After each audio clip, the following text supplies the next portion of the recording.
নমস্কার সকলকে, hello everyone. আজকে আমরা আলোচনা করব ইনফর্মাল ফ্যালেসির লাস্ট টাইপ বা প্যাটার্ন। তারপরে যদি কিছু বাদ গিয়ে থাকে আপনারা জানাবেন আমাকে, আমি আলোচনা করবো আর আমিও খুঁজে দেখবো আছে কিনা। আশা করছি আর বাদ থাকছে না। আপিল টু অথরিটি বা এর আলাদা নাম হচ্ছে আর্গুমেন্ট ফ্রম অথরিটি, আরও একটা নাম আছে আর্গুমেন্টাম অ্যাট ভেরিকিউডিয়াম। এর মানে কি হচ্ছে, অথরিটির আমরা অপব্যবহার বা ভুল প্রয়োগ করব। দেখব কীরকম যে অথরিটির কীরকম আমরা জানি।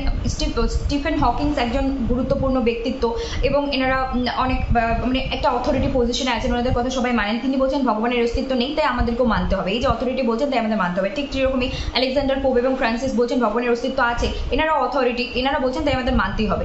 তো ভগবানের মানা না মানাটা ওটা বিশ্বাসের উপর নির্ভর করছে, কিন্তু তবুও এনারা যেহেতু বলছেন তো আমরা একটা অথরিটির উপর নির্ভর করে সিদ্ধান্ত নিচ্ছি। ঠিক সেরকম আরেকটা রিয়েল লাইফ এক্সাম্পল দেওয়া যেতে পারে যে আমরা জানি যে বাবা মার থেকে অনেক সন্তান দূরে থাকে, দূরে গিয়ে পড়াশোনা করে। তাই কোনো একটা মানে অসৎ উদ্দেশ্যের ব্যক্তি হতো তার সেই সন্তানের টাকা পয়সা চুরি করে কেটে পড়লো। তো এটাও কিন্তু আপিল টু অথরিটির একটা ভুল প্রয়োগ করা।